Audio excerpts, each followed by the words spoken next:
They say you're free, but most of the time what they really mean is you're free to follow instructions. You're free to tick the boxes. Free to chase the same milestones your parents did.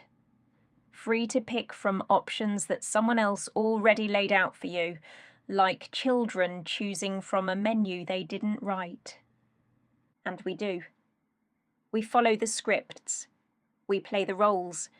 We nod along to ideas we've never truly tested, not because we're stupid, but because we're tired. Tired of swimming upstream. Tired of questioning everything. Tired of being punished every time we deviate from the path. Careers, relationships, parenting. Most people don't decide these things. They inherit them. Or, worse, they scroll them. You think you're curating your life, but half the time, you're just replicating a template you never even asked for, a recycled reel, a second-hand dream. And here's the worst part. The more overwhelmed you get, the easier it is to comply. You get busy. You get numb. And eventually, you give up thinking altogether. You stop questioning why things feel wrong, and instead you focus on coping with them better, because that's what the system trains you to do. Adapt, not resist. Absorb, not analyze. And where's that most visible? Anywhere with a screen. You'd be shocked how much of your opinion was formed by the silent logic of an algorithm. Your newsfeed, your search results, your autoplay suggestions. They aren't neutral. They're programmed persuasion machines, and they're not designed to serve your truth. They're designed to hold your attention, because your attention is currency. It doesn't matter whether it's mainstream media or some edgy fringe podcast. They're all competing for your nervous system. And most of them don't care if you're informed. They care if you're loyal, subscribed, hooked, easily categorized, and served what keeps you scrolling. So no, you're not free thinking. You're being gently corralled. And this isn't about fear-mongering. It's not about telling you to throw your phone in a river and live off grid. It's about noticing how quickly you believe something when it's repeated, noticing how often your discomfort is pacified instead of explored, noticing how silence, stillness, or doubt rarely gets rewarded. That's the trigger. Not that society is evil, but that society is lazy. And it wants you to be too, because obedient people are easier to manage.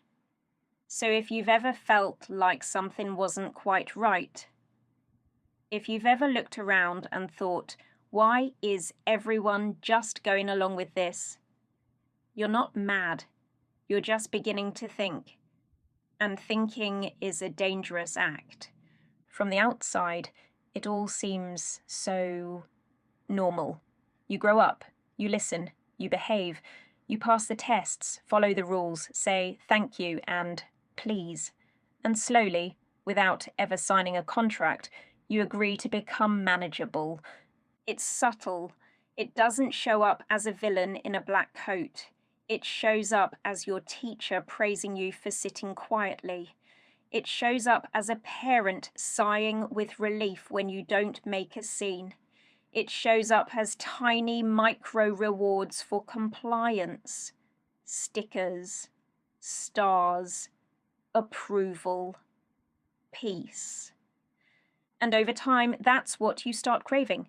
Not truth, not growth, just relief. Relief from conflict, relief from rejection, relief from thinking too hard. We don't learn how to think, we learn how to please. And it works.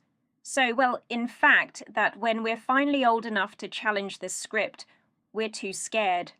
or too exhausted, or too distracted, because now the training continues on a screen.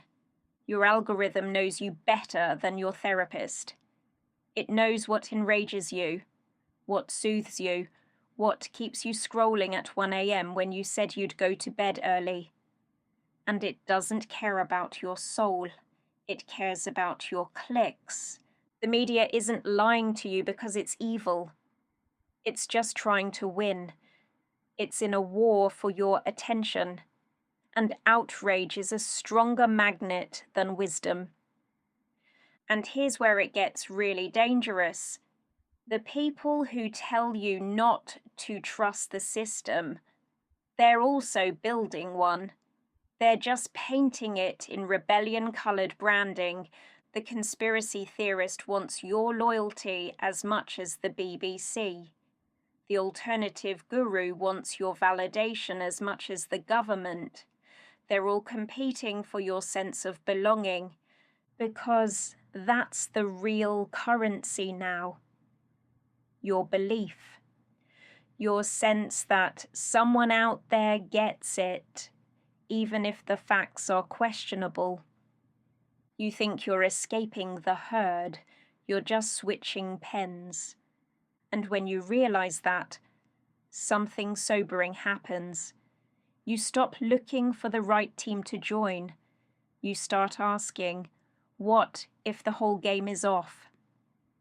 There are people who believe the earth is flat, not because they're stupid, but because they fell into a feedback loop strong enough to crush curiosity. They were lonely. They got validation. They stayed. And if you think that couldn't be you, you're already at risk. Every scroll trains you.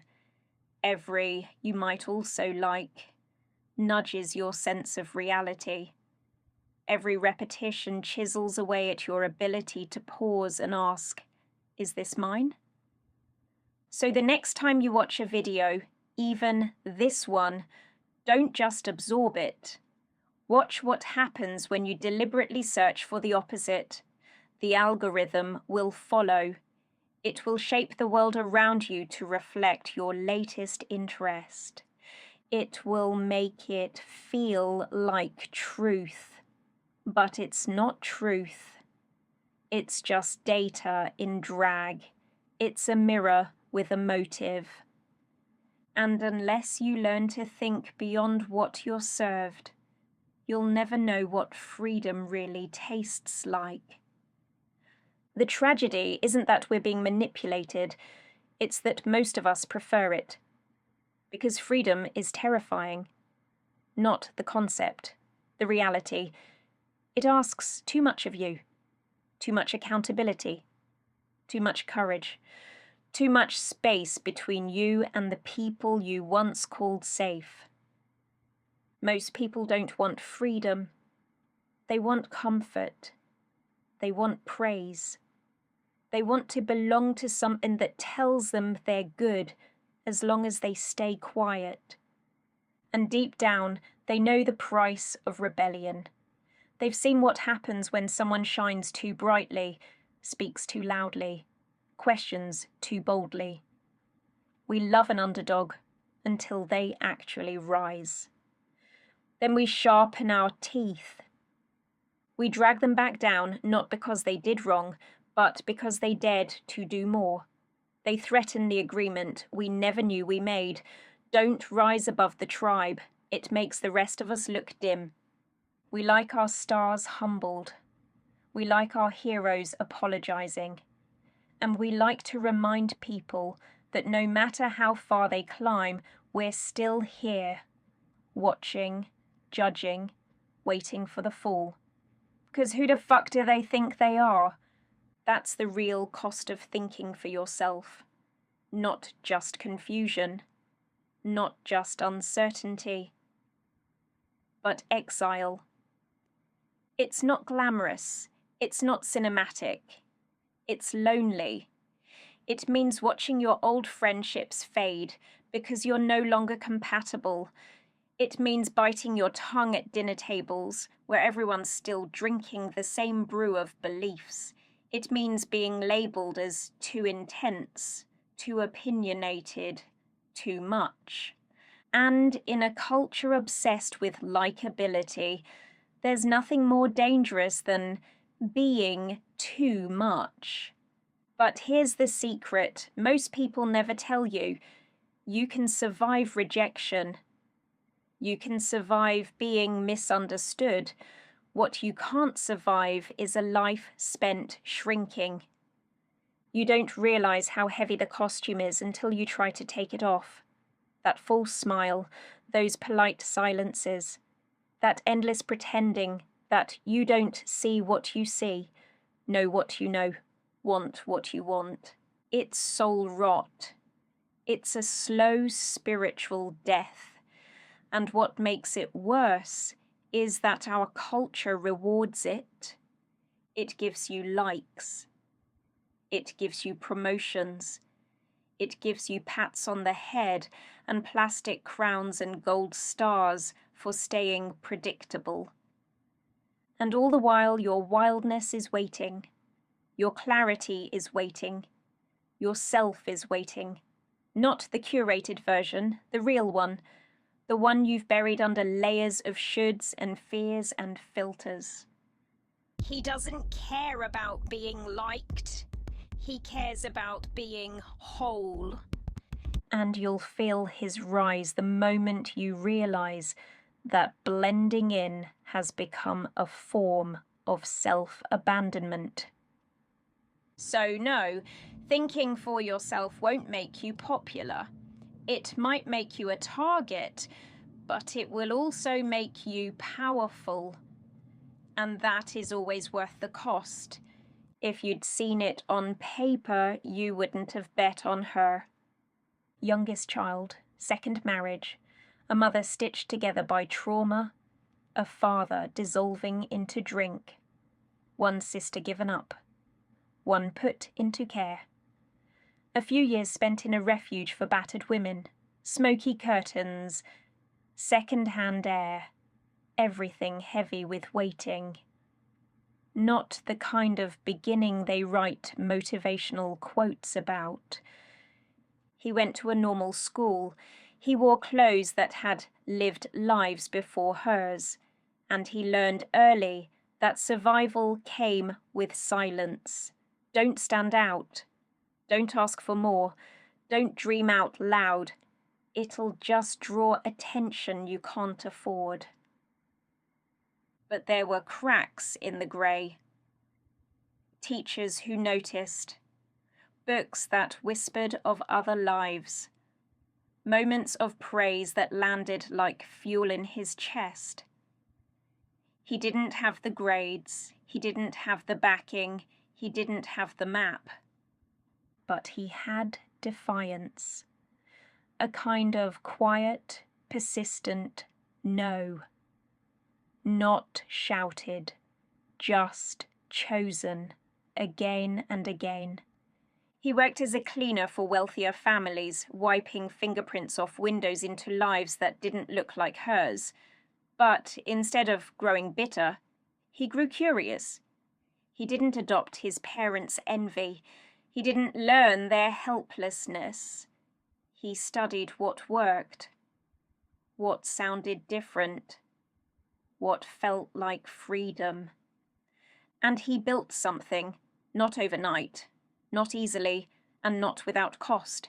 It took relationships. It took rest.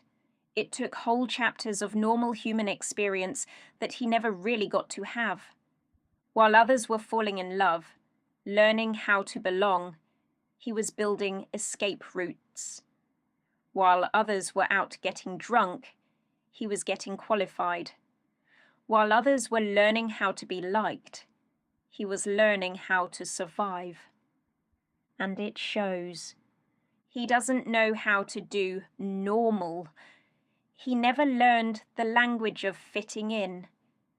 He learned how to earn his way out. And he did. Not with someone else's money. Not with marriage or inheritance or Instagram-worthy luck. with work, with fire, with therapy and grit, and days when he thought, this is fucking impossible, but I'm doing it anyway. And still, even now, people assume he's arrived. They look at his life and think, he's made it. But inside, he knows he's still climbing. He doesn't feel like a finished story.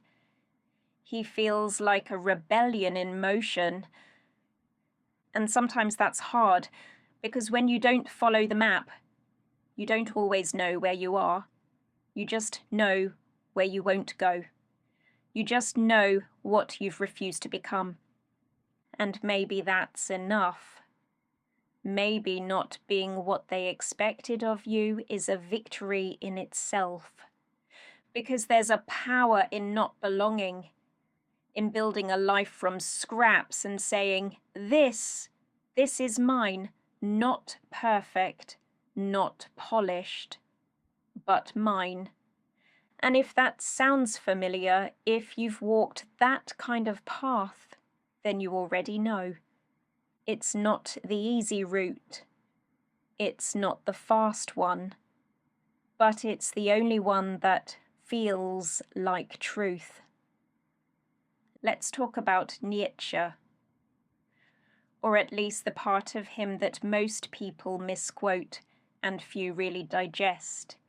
He said that what we call morality, the good, the humble, the self-sacrificing, is often nothing more than the revenge of the weak, a survival story dressed as sainthood.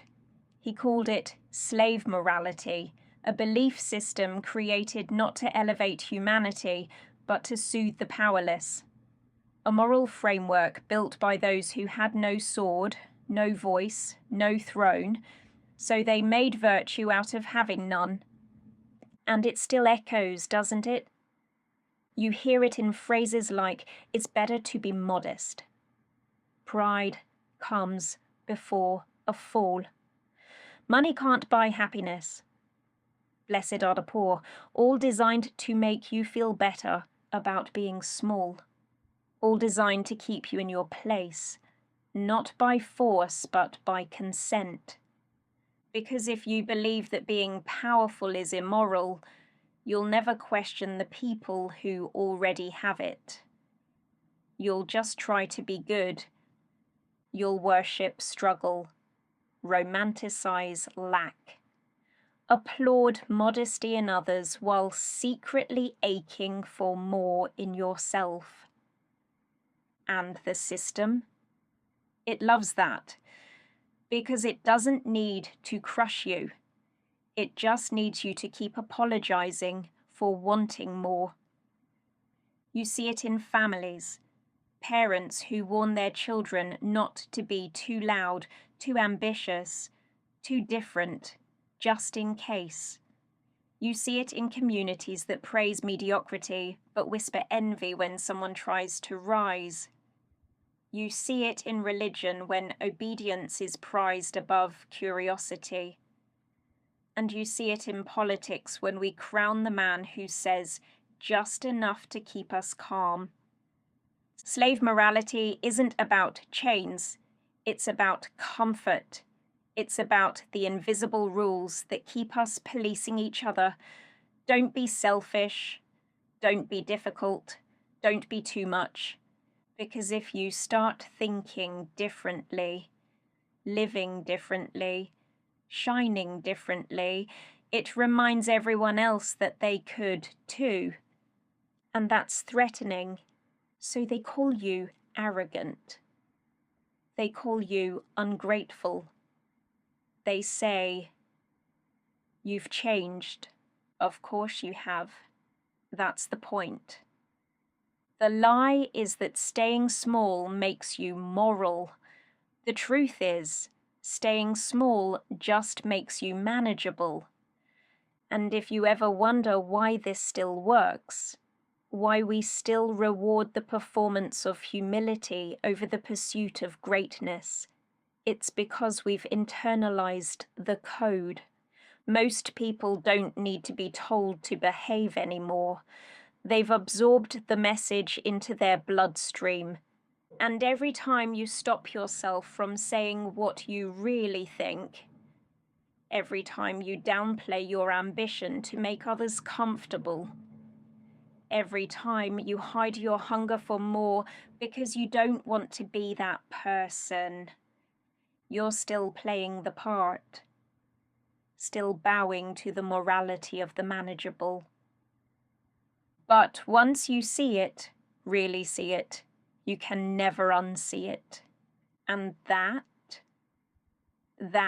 is where the rebellion begins. There's a reason it's so hard to break out. It's not just emotional, it's neurological. What Nietzsche framed philosophically, B.F. Skinner nailed in the lab. You don't need a prison to control behavior. You just need reinforcement. His operant conditioning model was simple but brutal. Reward a behavior and it will increase. Punish it and it will decrease.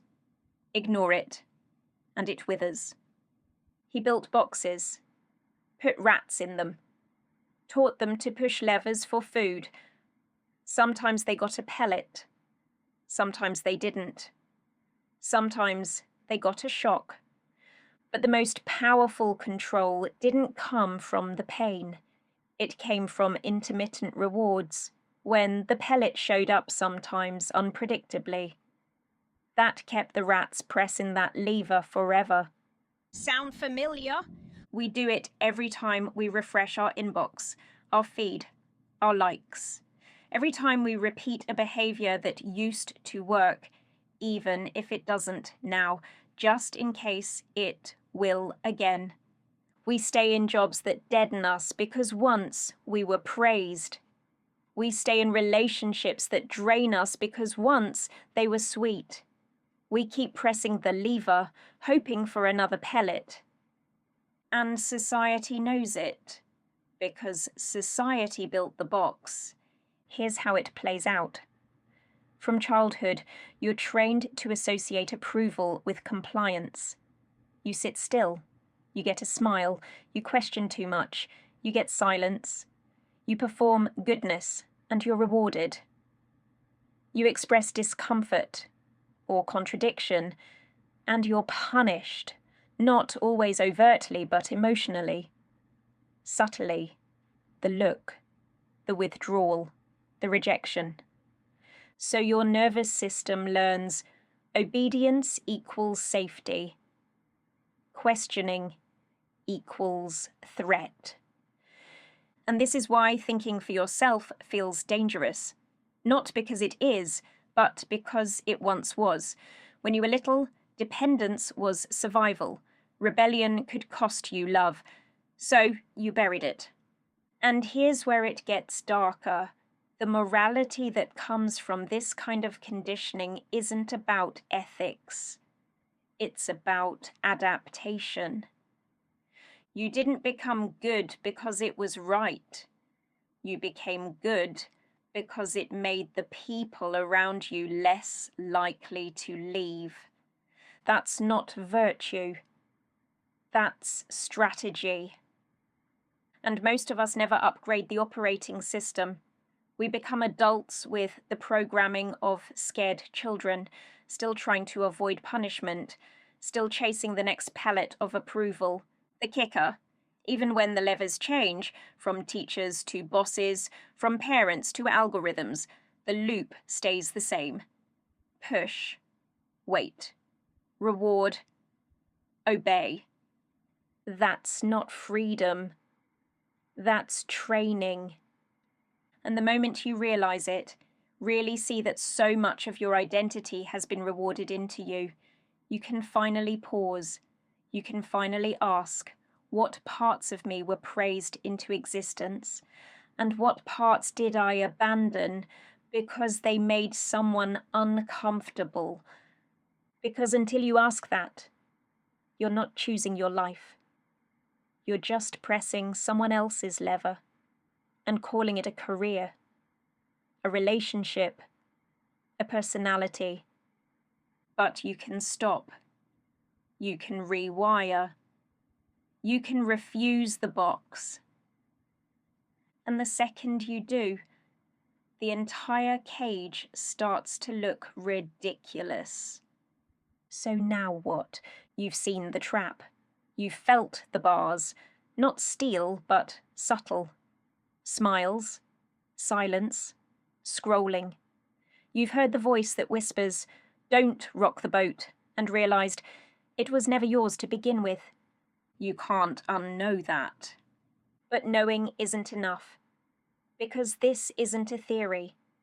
This is a system, and systems don't disappear when you notice them. They adapt, they wait for your fatigue, they hope you'll relapse into comfort. So you have to be deliberate. Start with something simple. Disobey your feed. Pick a video that's not meant for you. Search for something that contradicts your worldview. Watch it, not to agree, but to notice how your body reacts. Notice the urge to close it, the justifications your brain throws up, the moment of cognitive friction. That's the gold. Because if your thoughts can't withstand exposure to a different idea, they're not thoughts, they're programming. Train your algorithm like you'd train a muscle. Stretch it. Starve it of outrage. Feed it nuance. And do the same in life. Speak when silence would be easier. Ask why, when everyone else says, "That's just how it is." Let people be uncomfortable around your truth. Let them misunderstand you. Let them talk. That's the cost of thinking freely. You will become unpalatable to people who need you to stay small. And you'll have moments where you miss the comfort of agreement, the easy head nod, the safety of blending in. But stay with it, because there's a moment, and you'll feel it, where the old fear starts to dissolve, where someone tries to shame you for not following the script. And you don't flinch. You just smile, because you remember the script was never yours. And from there, things shift. So you feel the bars. You see the box. The lever in your hand feels warm from overuse. The question is no longer if the cage exists, but what you do now that you can see it. Do you rage against the walls? That's one option. But rage is still a reaction. It still gives the cage your energy. It still defines you in relation to the trap. There is another way, a quieter, more subterranean way. You can simply stop feeding the mechanism. You can let the lever go cold. This begins not with a grand gesture, but with a series of tiny, almost invisible acts of insurrection. It looks like letting a notification go unanswered, not out of neglect, but as a conscious choice to reclaim a sliver of your attention. It's feeling the itch to scroll, and instead, resting your hand on your own chest. Feeling the heartbeat there, the actual, physical you, the one the algorithm can never truly know. It's hearing a popular opinion, one your tribe agrees with, and instead of nodding, asking yourself, do I actually believe this? Or have I just been rewarded for believing it?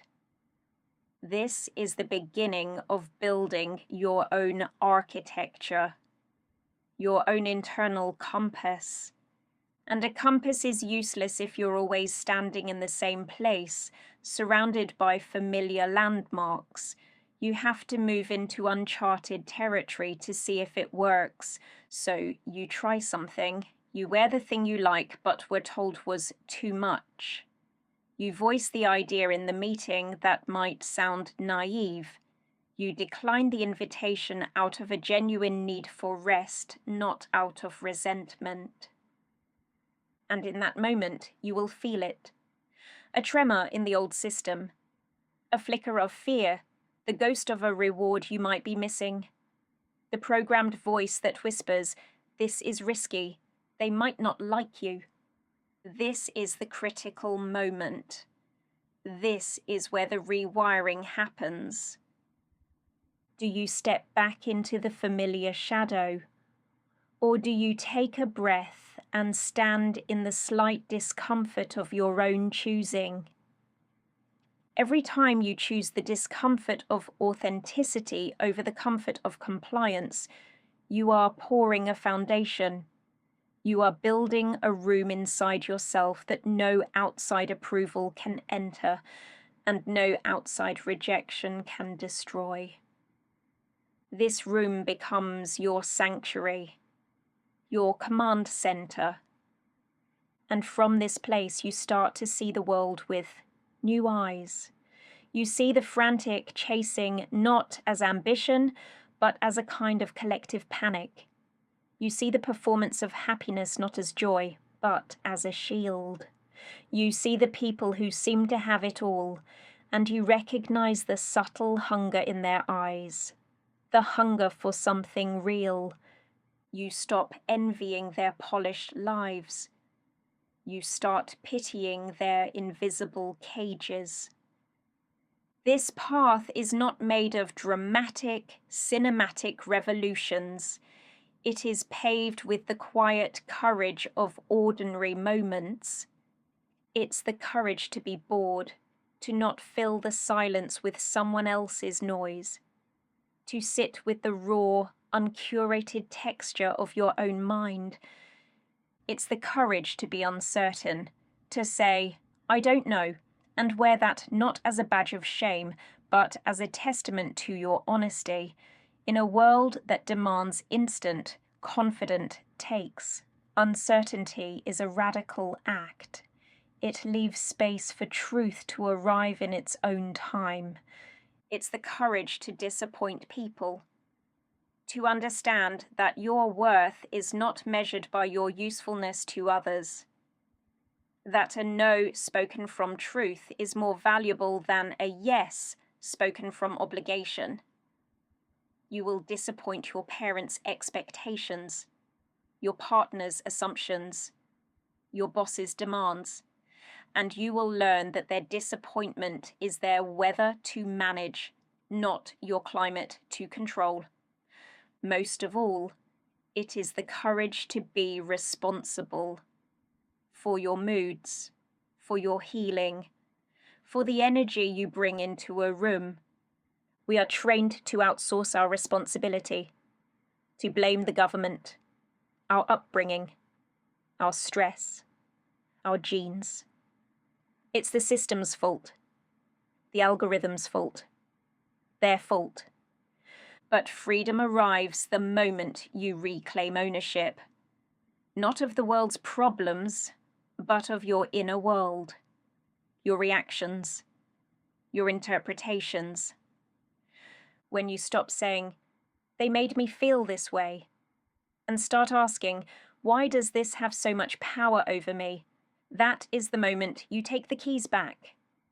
This is not about blame, it's about agency. It's the profound understanding that between the stimulus and your response, there is a space. And in that space lies your power to choose. The system works by shrinking that space to zero. It wants you to react, not respond. To be a reflex, not a choice. Your rebellion is to widen that space, to breathe into it, to feel the gap, and then, from your sanctuary, to decide.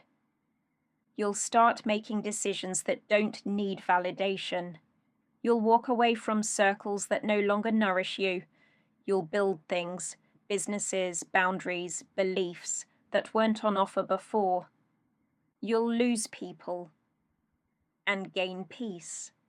And slowly your internal compass becomes louder than the culture.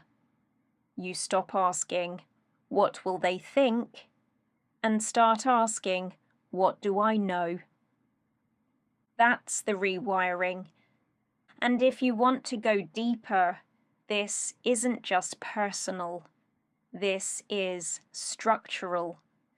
Look at the systems you participate in, your workplace, your social groups, your diet of media.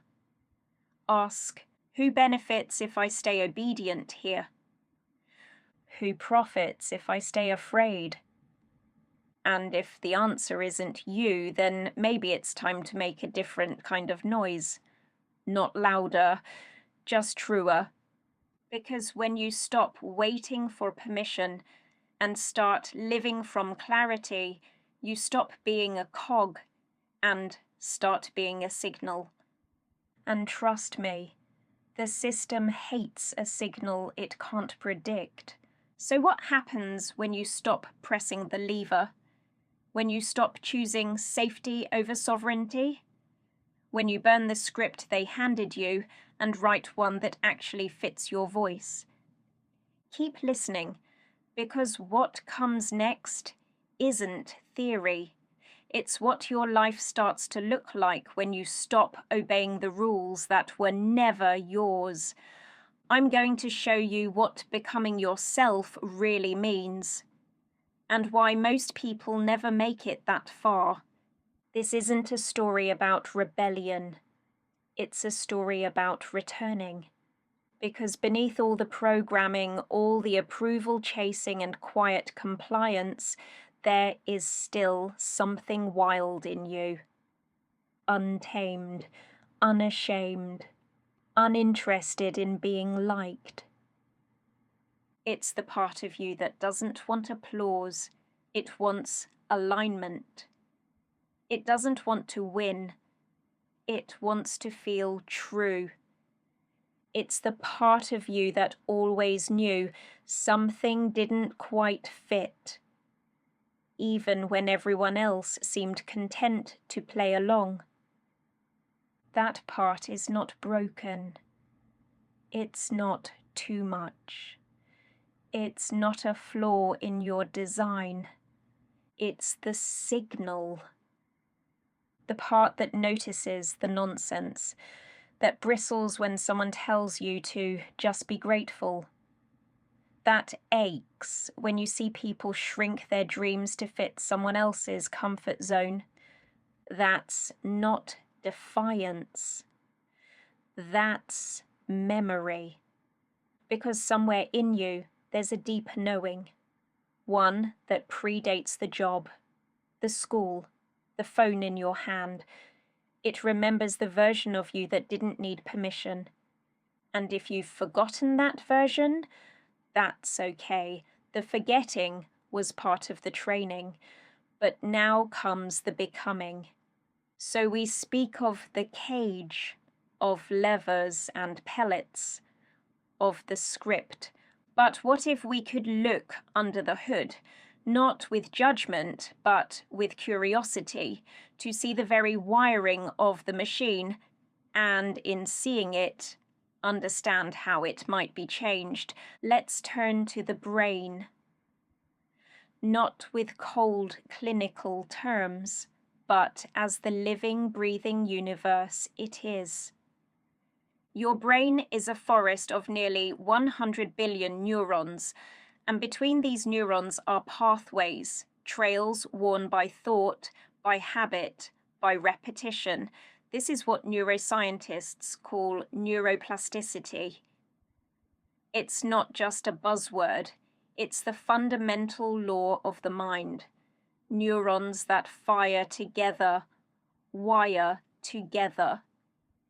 Every time you bite your tongue, every time you choose the polite silence over the risky truth, you are not just being compliant. You are paving a neural highway. You are making it easier, more automatic to do it again next time. The path of least resistance becomes a deep, well-traveled road. This is the biology of the box. The cage has a physical address in your own skull. It's made of synaptic pathways strengthened by a lifetime of rewarded compliance. But here is the glorious, liberating secret, buried in that same fact. What was wired can be rewired. Because plasticity is a two-way street, the pathways you stop using begin to fade. This is called synaptic pruning. The trails grow over. The old automatic reactions lose their power. When you feel the urge to scroll, but instead you place the phone down and simply breathe, you are not just resisting a habit, you are allowing one neural pathway to weaken, and you are beginning to blaze a new, fainter trail. A trail marked curiosity instead of consumption. A trail marked pause. This is the neuroscience of courage. Every tiny act of conscious choice is a strike of a neural machete, cutting a new path through the overgrowth of your conditioning. The default mode network, the radio station of the self. Now let's go deeper. Neuroscientists talk about a network in the brain called the default mode network, DMN. It's most active when you're not focused on an external task, when you're daydreaming, ruminating, thinking about yourself, about your past, about your future. It's the background radio station of your identity, the story of you. And for many, this station plays a predictable loop. Am I good enough? What do they think of me? Did I make a mistake? It's a network built on self-referential worry, often echoing the very scripts we inherited. The system loves a busy DMN, because a mind lost in its own narrative is not a mind that is present, that is questioning the structures around it. It's too busy worrying about its place within them. But practices like mindfulness, meditation, or even deep absorbed focus on a creative task, these quiet the default mode network. They turn down the volume on the repetitive story of you, and in that quiet, something else can emerge. You step out of the endless commentary and into direct experience. You are no longer just thinking about your life. You are in it. This is the neural correlate of presence. It's the mental state where the script loses its voice, and you can finally hear the whisper of your own intuition. The system can't compete with a mind that is truly present, because the system is built to hijack the narrative, not the silence. The philosopher's gaze. From Plato to Kierkegaard. This isn't a new struggle. The philosophers have been mapping this territory for millennia. Plato, over 2,000 years ago, gave us the perfect allegory, the cave. He asked us to imagine prisoners, chained since birth, facing a wall. Behind them, a fire casts shadows of puppets onto the wall. The prisoners believe the shadows are reality. They award honors to the one who best predicts the next shadow. This is the script, the recycled reel, the second-hand dream. The philosopher for Plato is the one who breaks free from the chains, turns around, and sees the fire. He sees the mechanism creating the illusions. And if he goes further, he emerges from the cave into the blinding light of the sun, the light of true knowledge. But here's the part we often forget. The journey back. The philosopher, filled with pity, returns to the cave to tell the others, but his eyes are no longer adjusted to the dark. He stumbles. He seems clumsy, foolish. The prisoners, comfortable in their familiar world of shadows, ridicule him. They prefer their predictable reality to his confusing truth. They might even kill him if he tries to free them. This is the exile we spoke of, the cost of seeing. Plato knew it wasn't just about individual enlightenment, it was about the loneliness of returning to a world that prefers the shadows. Centuries later, the Danish philosopher Søren Kierkegaard spoke of this in different terms. He called it the leap of faith. Not a leap into religious dogma, but a leap into authentic existence. He said the crowd, the herd, is untruth.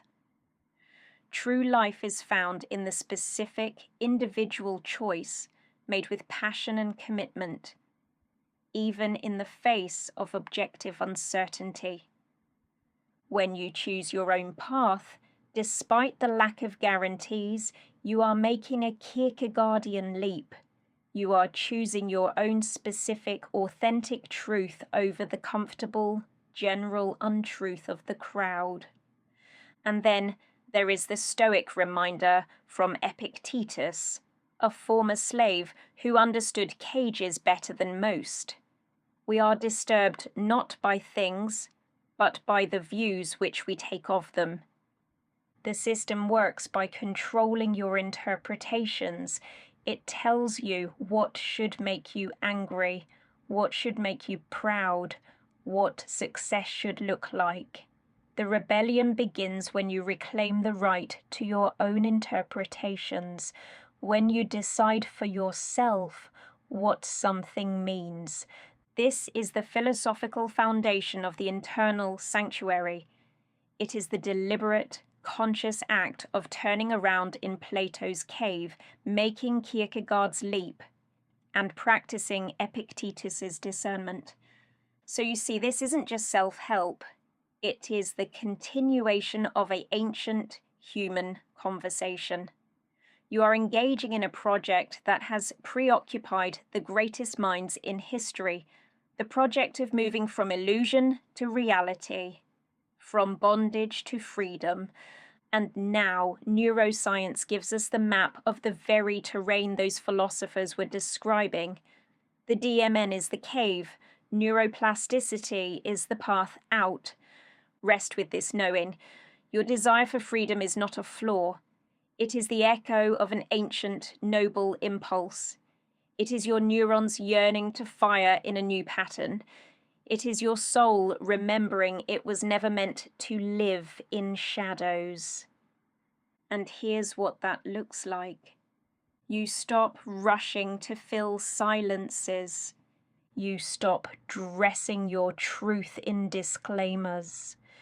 You stop needing to explain yourself to people who never earned your explanation. You become selectively visible. Not hiding, but not begging to be seen either. You move differently, not louder, just cleaner. You'll still feel fear, still feel doubt, but you'll stop letting those feelings vote. You'll watch the world try to tell you who to be, and instead of reacting, you'll smile because you know who built the system. And you remember, it wasn't built for your freedom. It was built for your function. And now you no longer wish to be functional. You wish to be free. Think of your mind not as a machine to be programmed, but as an ecosystem, a living, breathing forest. The system wants to turn it into a monoculture, a neat, predictable field of a single crop, easy to harvest, easy to control. It plants seeds of fear, of lack, of comparison. It waters them with repetitive news cycles and curated highlight reels. It weeds out curiosity and shades out originality. Your job is to reintroduce biodiversity. You do this by planting strange and beautiful seeds from forgotten places. You read the book that challenges your deepest beliefs. You listen to the music you don't understand. You talk to the person at the party who seems entirely outside your orbit. You allow for fallow periods, for rest, for the soil of your mind to recover its nutrients without being forced to produce. You stop consuming information like fast food, designed for quick hits and empty calories, and start feasting on wisdom, on poetry, on philosophy, on long walks without a podcast, on conversations that meander without a point. In this restored ecology, your thinking changes. It becomes less linear, more intuitive, less about finding the right answer, and more about asking better questions.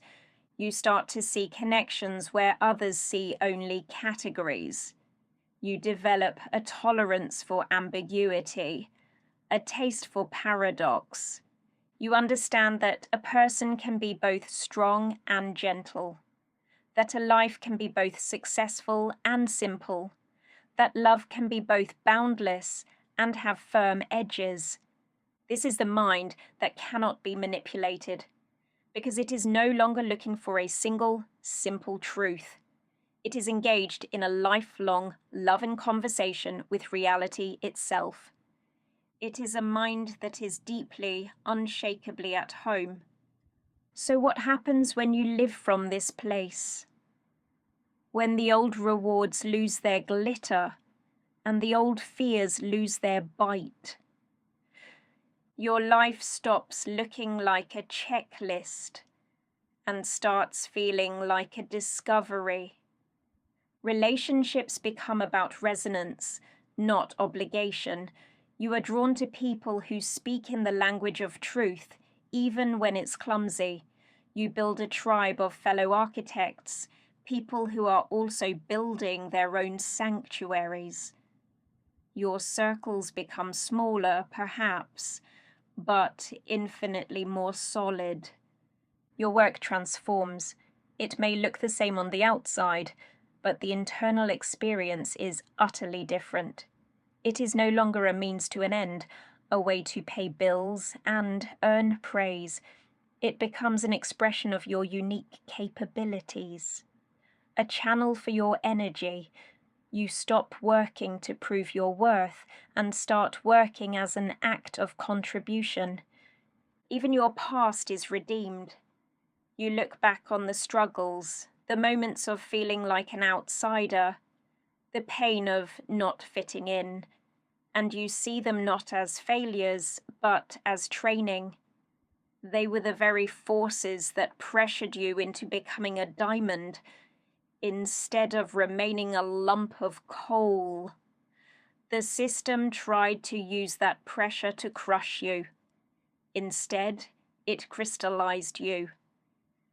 You realize the goal was never to arrive at a final, finished state. The goal was to fall in love with the process of becoming.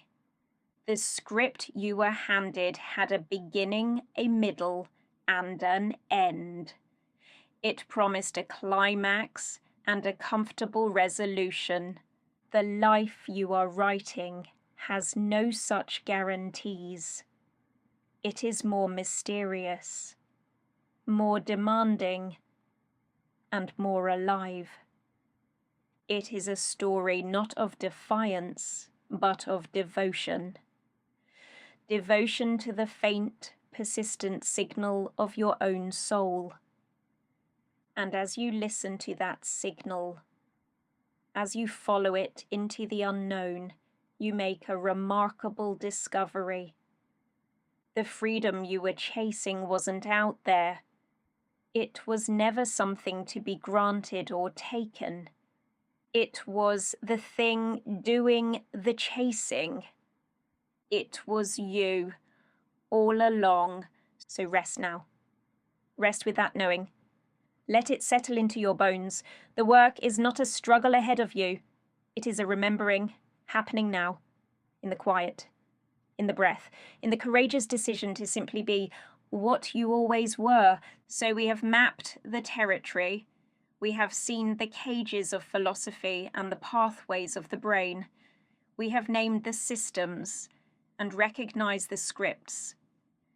Now, we arrive at the most important question, not what to know, but how to be. How does this freedom, this rewiring, actually feel in the body? Not as the idea, but as a lived experience. It feels like a subtle but profound shift in gravity. For so long, your center of gravity was outside of you. It was in the opinions of others, the metrics of success, the ever-shifting goalposts of the system. You were perpetually off balance, leaning into the next thing that promised to stabilize you. The journey back to yourself is the journey of returning your center of gravity to its rightful place, just here. In the core of your being, you'll know it is happening when external praise becomes a pleasant breeze, not the oxygen you need to breathe. When criticism becomes a passing weather pattern, not an earthquake that shatters your foundation. Your decisions begin to emanate from this new center. They become less about reaction and more about expression. You are no longer trying to solve the problem of how to be acceptable. You are exploring the question of how to be authentic. This is where the real work becomes quiet, almost invisible. It's in the daily maintenance of your inner sanctuary. It looks like cultivating a gentle curiosity toward your own reactions. When you feel a flare of anger or a pang of anxiety, instead of being swept away by it, or immediately blaming an external cause, you turn inward. You ask with kindness, what is this? Where does this old tune come from? What is it protecting me from? This is not self-indulgence. It is spiritual archaeology. It sounds like the courage to speak a simpler truth. To say, I don't agree, without needing to launch a crusade. To say, I need help, without feeling it diminishes you. To say, I was wrong, and feel it as a growth, not a defeat. Your language becomes cleaner, less cluttered with the jargon of your tribe, more reflective of your own direct experience. It feels like the permission to occupy space, to stop apologizing for your existence, to walk into a room and not immediately scan for how you should adjust yourself to fit, to allow your energy to be what it is, without packaging it for public consumption. This is not about becoming loud or domineering. It is about becoming solid, present, undeniable in your simple beingness. The system has no protocol for this. It knows how to handle rebellion. It can crush it or commodify it. It knows how to handle compliance.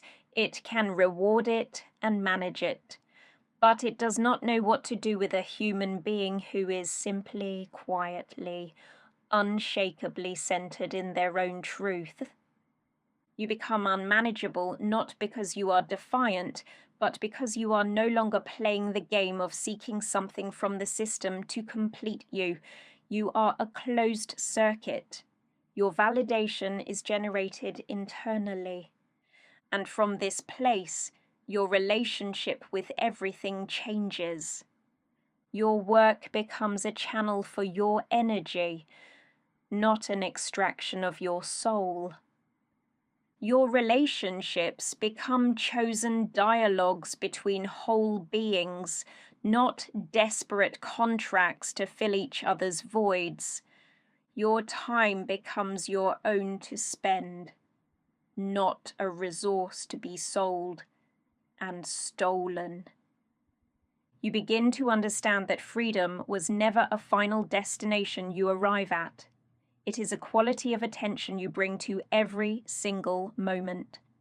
It is the continuous, loving act of choosing yourself again and again. The script is finished. The cage is open. You are not who you were told you were. You are the one who is listening, the one who is waking up, the one who is remembering, and that is more than enough. It is everything. So as we bring this session to a close, carry this question not as a burden, but as a gentle compass. In this moment, what would it feel like to be truly, authentically free? And then, without force, without struggle, take one breath that leans in that direction. That is all that is ever required. One breath at a time. So what do you become? Not the loudest, not the smartest, not the most popular. You become the one who sees, the one who walks into a room and doesn't need to dominate it, because you're not there to perform. You're there to witness, to hold your center, to make quiet, surgical choices that honor your own damn compass.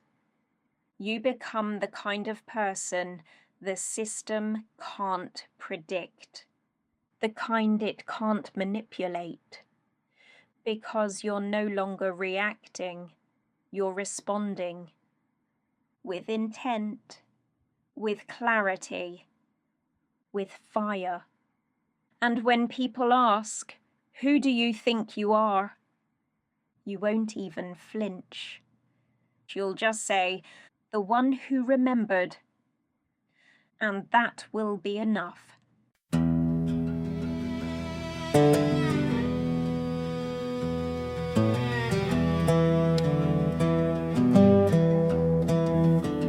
They said I'm free, but gave me lines to tick the boxes, told the signs to chase the dreams my parents bought, pick from the plates that I was taught, a menu made not by my hand, roles rehearsed, a pre-made plan, and I obeyed not out of trust, because I'm tired, not 'cause I must. I won't be your echo, I won't play pretend, I won't be reshaped just to fit in again. You call this freedom, I see the script, but I'm the one who flipped. I won't be silent, I won't be small, I won't keep dancing when I feel the fall. You think I'm lost, I'm just untethered, I'm not your puppet, I'm the one who remembers.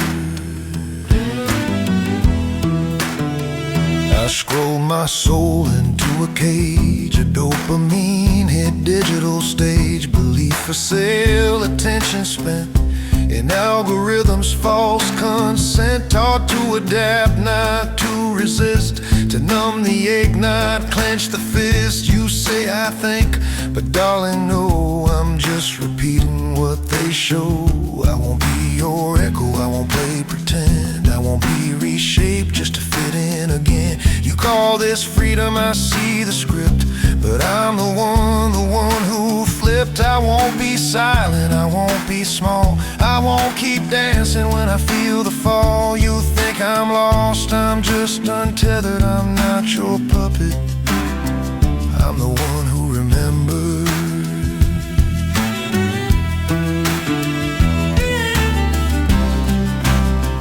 This ain't rebellion, it's a return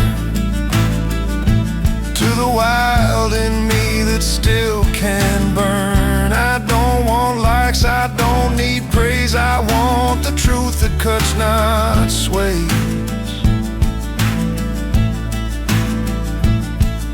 Your morals manufactured, your fear rehearsed, you're caged, invisible, but I felt worse.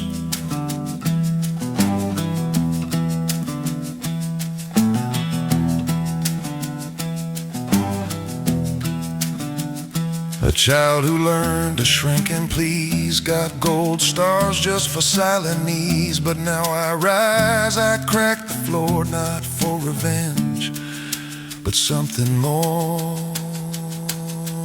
I won't be your echo, I won't play pretend, I won't be reshaped just to fit in again. You call this freedom, I see the script, but I'm the one who flipped. I won't be silent, I won't be small, I won't keep dancing when I feel the fall. You think I'm lost, I'm just untethered, I'm not your puppet, I'm the one who remembers.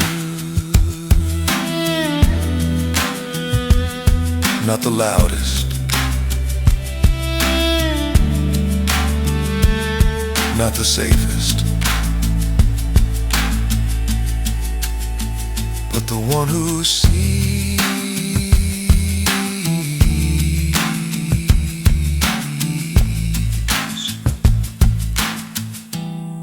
the one who remembers.